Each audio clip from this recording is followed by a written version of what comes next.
Hey everyone, welcome back to my YouTube channel Commerce Tutorpedia. आज हम video में continue करने जा रहे हैं हमारा 25 नवंबर शिफ्ट 2 पे जो आपके पेपर 2 के अंदर कॉमर्स का पेपर था उसके क्वेश्चन नंबर 21 से मैं कोशिश करूंगी कि ज़्यादा से ज़्यादा क्वेश्चंस मैं आपके कवर कर सकूं। इस पेपर के जितने भी प्रैक्टिकल क्वेश्चंस थे मैंने उसकी एक वीडियो अलग से पोस्ट कर दी है, वो आप ज़रूर देख लीजिएगा मेरी नेट JRF की प्लेलिस्ट के अंदर। ऑल राइट, शुरू करते हैं आज की video. So the first question is a type of validity based on showing that scores on the test are related to job performance is। अब यहाँ हमें समझना है ये वैधता का क्वेश्चन है, वैलिडिटी बेस्ड क्वेश्चन है। वैधता का एक प्रकार जो यह प्रदर्शित करता है कि परीक्षण के स्कोर जो है कार्य निष्पादन का पर आधारित है। ये कब होता है? वो होता है हमारे पास जब हमारे पास क्राइटेरिया वैलिडिटी की हम बात करते हैं। तो अब क्राइटेरिया वैलिडिटी क्या होता है हमारे पास?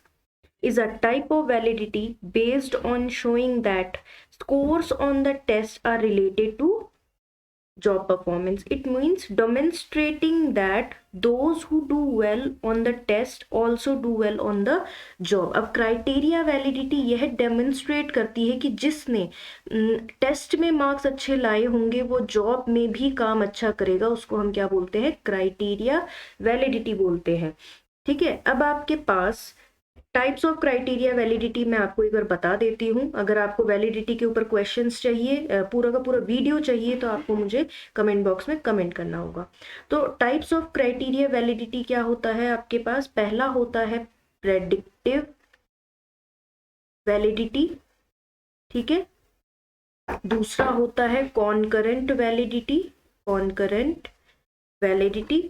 फिर होता है पोस्ट डिक्टिव वैलिडिटी, ठीक है। प्रेडिक्टिव वैलिडिटी की बात करें तो इट रेफर्स टू वेदर और not a test successfully predict what it claims to predict, ठीक है। कॉन्करेंट वैलिडिटी होता है when the predictor and the criteria data are obtained at the same time, तब होता है। और पोस्ट डिक्टिव वैलिडिटी होता है is a legitimate measure of something that happens in the past. फिर है आपके पास टेस्ट वैलिडिटी। टेस्ट वैलिडिटी क्या होता है? A degree to which a test genuinely measure what it claims to measure, ठीक है। जब ये जेन्युइनली मेजर करता है व्हेन इट जो भी ये क्लेम कर रहा है टू मेजर। कंटेंट वैलिडिटी क्या होता है? If it accurately reflect all aspect of दी, अगर वो रिफ्लेक्ट कर रहा है ऑल एस्पेक्ट ऑफ दी, किसका? All aspect of the construct, ठीक है। और कंस्ट्रक्ट वैलिडिटी आपके पास क्या है? It refers to how well it measures the concept it was created to evaluate. अब अगर आपकी बात करें तो कंस्ट्रक्ट वैलिडिटी क्या होता है? It measures the concept, it measures the concept it was created to evaluate, created to evaluate, ठीक है। नेक्स्ट क्वेश्चन पे आ जाते हैं। 22 which among the following is not a characteristic of transactional leader, ठीक है। पहला है आपके पास give personal attention, treat each employee individually, no, यही है हमारा आंसर, ये नहीं होता है। abdicates responsibility, avoid making decisions, intervenes only when standards are not met, contract exchange of reward or efforts, ठीक है। तो हमारे पास पहला ही है। अब पहली चीज तो ये ट्रांजैक्शनल लीडर क्या होता है मैं ये एक्सप्लेन कर देती हूँ। It is someone who values, ये कौन है? ये समवन है हु values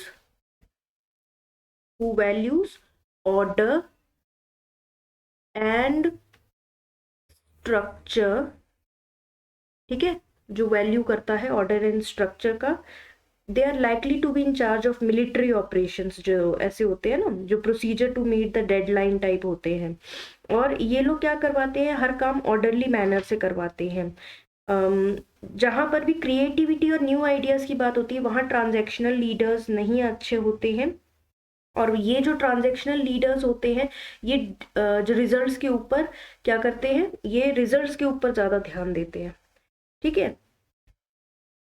और इसके मैं कुछ कैरेक्टरिस्टिक्स आपको बता देती हूँ। डिस्क्लोजर इनएफिशिएंट होते हैं, ये डिस्क्लोजर नहीं देते हैं, ये प्रैक्टिकल होते हैं बहुत ज्यादा, अवॉर्ड करते हैं परफॉर्मेंस को। ठीक है, नेक्स्ट क्वेश्चन पे आ जाते हैं आपके। 23 है stretch goals that challenge people to achieve higher level of success in concurrent activity is. देखो हायर लेवल पे जाना है तो ऑब्वियसली वर्टिकल स्ट्रेच गोल्स होंगे हमारे पास। ऑल राइट, नेक्स्ट क्वेश्चन पे आ जाते हैं। Usually in which of the following performance appraisal technique subject self rating are negatively correlated with their subsequent performance in an assessment center। ठीक है, तो इसका आंसर हो गया सेल्फ रेटिंग पे। क्वेश्चन क्या था आराम से सुन लीजिए। सामान्यतः निम्नलिखित में से किस कार्य निष्पादन मूल्यांकन तकनीक में किसी मूल्यांकन केंद्र में कर्ता के स्वयं मूल्यांकन का उसकी उत्तरवर्ती कार्य निष्पादन से नकारात्मक मिलान किया जाता है। ठीक है, सेल्फ रेटिंग है negatively correlated with the subsequent performance, की मतलब पहले के ही परफॉर्मेंस से उसका रेटिंग किया जाता है। ठीक है, उसको बोलते हैं हम लोग सेल्फ रेटिंग। अगले क्वेश्चन पे आ जाते हैं। Which of the following statement is true about risk consideration for capital requirement under Basel second. तो इसका आंसर हमारे पास है credit risk, market risk and operational risk, second वाला आंसर। क्वेश्चन में आपसे पूछा गया है पूंजीगत आवश्यकताओं के लिए विचारित जोखिम के संबंध में सही है ना। तो रिस्क कंसीडर जो जो बेसल सेकंड के अंदर रिस्क कंसीडर किया जाता है। तो अच्छा, ये बेसल सेकंड सबसे पहले तो ये पता होना चाहिए कौन से ईयर में आया था, 1992 के अंदर आया था। और इसके अंदर require financial firms to adopt standardize credit, market risk and operational risk metrics. ठीक है, अच्छा इसके पिलर्स जो है उसके ऊपर मैं अलग से वीडियो बना दूंगी आपके लिए, कि यहाँ पर जो है major component of risk that a bank faces, कौन कौन से क्रेडिट रिस्क, ऑपरेशनल रिस्क और मार्केट रिस्क के बारे में बात किया गया है। नेक्स्ट क्वेश्चन पे आ जाते हैं। Next question is which one of the following is not the characteristic of mutual funds. ठीक है, म्यूचुअल फंड के अंदर सतत निवेश प्रक्रिया, inconsistent investment process, strong fund management होता है। Diversity in interest rate, no there is no diversity in interest rate. वहां पे क्या होता है,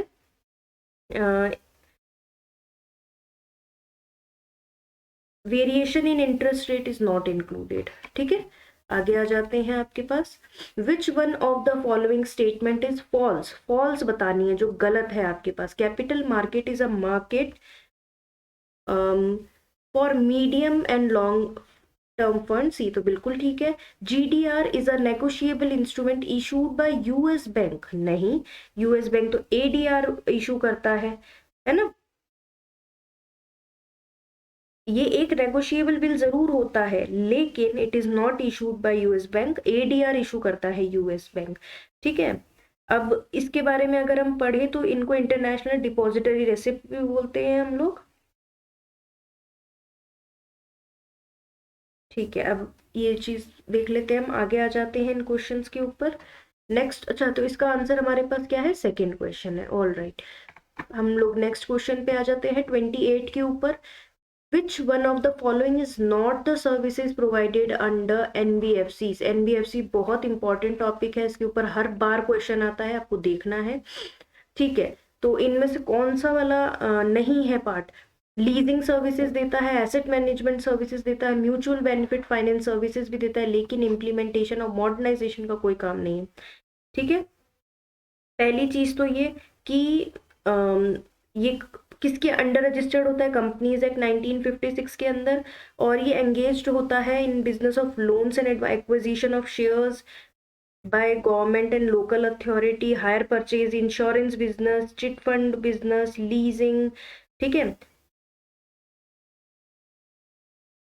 not included in any institution whose principal business is that of agricultural activity। All right, तो ये इसके इंपॉर्टेंट काम थे। नेक्स्ट क्वेश्चन पे आ जाते हैं। नेक्स्ट क्वेश्चन है which of the following can be categorize as information processing services. तो इसका आंसर मैंने पिछले वाले वीडियो में भी दिया था, उसमें भी ऐसा ही क्वेश्चन था। इसका मतलब शिफ्ट 1 के अंदर जो 25 नवंबर को शिफ्ट 1 था उसमें भी एक ऐसा सेम टू सेम क्वेश्चन है आपके पास। नेक्स्ट क्वेश्चन पे आ जाते हैं। Which one of the following not true about rural markets. नहीं है जो रूरल मार्केट के अंदर ट्रू। ऐसा हो सकता है कि प्रिंट मीडिया ही इंपॉर्टेंट नहीं है। नहीं, प्रिंट मीडिया इज मतलब important in necessarily impactful in rural market also. Rural customer is price sensitive, yes. No significant change may be required in the advertising copy. ठीक है, product should be simpler, easy to use, service and maintained. Which of the following is not true for supply chain management approach? अब हमें ये पता होना चाहिए कि supply chain के मैनेजमेंट में अप्रोच क्या होता है ना। तो पहले तो ये कि joint reduction in channel inventories, large breadth of supplier base to increase competition and spread risk। अच्छा, क्या ये चीज़ सही हो सकती है? सबसे पहली चीज़ तो ये मैं आपको बता देना चाहती हूँ कि क्या होता है, क्योंकि आपको समझ में नहीं आएगा। ये एक ऐसा मैनेजमेंट है of movement of goods and services, उसको ये हम बोलते हैं सप्लाई चेन मैनेजमेंट। और ये अनकम्पास करता है all procedures to transform raw materials into finished goods. ठीक है, तो risk and rewards are shared over long term. Companies use intermodal transportation to reach there. तो इस सब के अंदर अनट्रू स्टेटमेंट है large breadth of suppliers base to increase. नहीं, ये नहीं होता है। ऑलराइट, नेक्स्ट क्वेश्चन पे आ जाते हैं। Which one of the following is true for consumers? Consumers are rational, बिल्कुल, and think in a linear manner, बिल्कुल सही। Culture and society have relationship to consumers thought and feeling, true बताना है ना इसमें आपको। तो कंज्यूमर्स आर रैशनल है, लेकिन वो think in the linear manner नहीं करते हैं। ठीक है, कल्चर एंड सोसाइटी हैव, ये बिल्कुल सही है। Consumer can be motivated to believe, नहीं। ठीक है, वो नहीं एक्सप्लेन कर पाते हैं। 33, ये मैं, अच्छा हाँ, the amount of penalty for making a false statement to the competition commission by the party who is a party to a combination shall be between. इसका आंसर है 50 lakh to 1 crore rupees.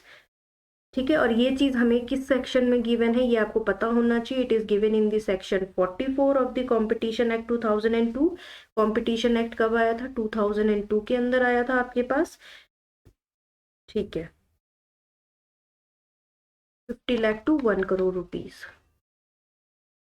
A minor takes a loan of rupees 4,000 from B during his minority. On attaining majority, he applies to B for a further loan of 3,000. B gives his loan and obtain from A a combined promissory note of 7,000.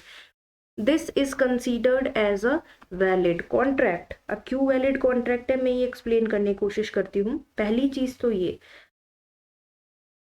Section 10 जो है contract act का, वो बोलता है कि सारे के सारे एग्रीमेंट जो है ना फ्री कंसेंट से होने चाहिए। ठीक है, और सेक्शन 11 जो है वो कॉम्पिटेंसी की बात करता है, who the age of majority, है ना। अब क्योंकि यहाँ पर एक क्या है कि कंसेंट है विदाउट एनी प्रेशर, तो ये एक वैलिड कॉन्ट्रैक्ट हो चुका है हमारे पास। ठीक है,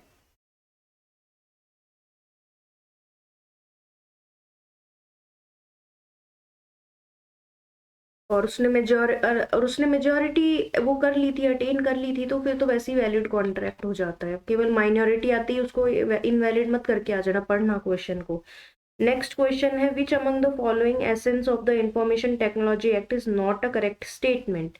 ठीक है, लीगल, हमें नॉट बताना है ना जो सही नहीं है। Legal recognition of electronic documents, the sale of consume such a property, legal recognition of, ये भी होता है जस्टिस जिस, तो सेकेंड है इसका आंसर हमारे पास। ठीक है, विच वन ऑफ द फॉलोइंग, अच्छा पहली चीज तो ये, एक और मैं एक चीज डिस्कस करना चाहती हूँ। आईटी जो हमारे पास है वो ईयर क्या है आईटी एक्ट का? 2000 है। ठीक है, नेक्स्ट क्वेश्चन पे आ जाते हैं। Which one of the following is not included in the term work under the Copyright Act of 1957? याद रखना 1957 copyright work. ठीक है, तो layout designs of integrated circuits is not included. Copyright क्या होता है? Is a right given by the law to the creator of literary, dramatic, musical and artistic work, producers of cinematic film and sound recordings. हमें पता होना चाहिए ये चीज, ठीक है. Next question. Tax audit is compulsory in case of a person in a profession whose gross receipt from the profession exceeds 50 lakh. Okay. Next question पे आ जाते हैं. Maximum tax free limit for payment received under tax free limit बतानी है जो कि voluntary retirement पे मिलती है. कितना फ्री है? 5 लाख तक का फ्री होता है इसके अंदर, ठीक है, वो भी ठीक है. अब है a resident of India age 60 years and agriculture income. पहली बात तो एग्रीकल्चर इनकम और नॉन एग्रीकल्चर इनकम है, ये टैक्स लायबिलिटी कितनी होगी उसकी? वो होगी निल. ठीक है, पहली चीज तो ये सेक्शन जो 10(1) है, सब सेक्शन 1 वो बोलता है कि agriculture income is exempted from the tax. ठीक है, और अगर हमारे पास net agriculture income is greater than 5,000 for the previous year. ठीक है,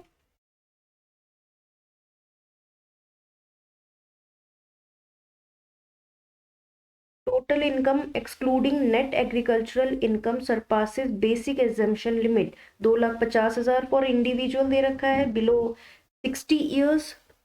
अगर 2,50,000 है बिलो 60 ईयर्स तो एग्जेम्प्ट होगा नॉन एग्रीकल्चरल इनकम, और अगर 3 लाख नॉन जो 60 प्लस है उनके लिए, ठीक है, तो निल होगा इसमें हम आपका आंसर. नेक्स्ट क्वेश्चन पे आ जाते हैं.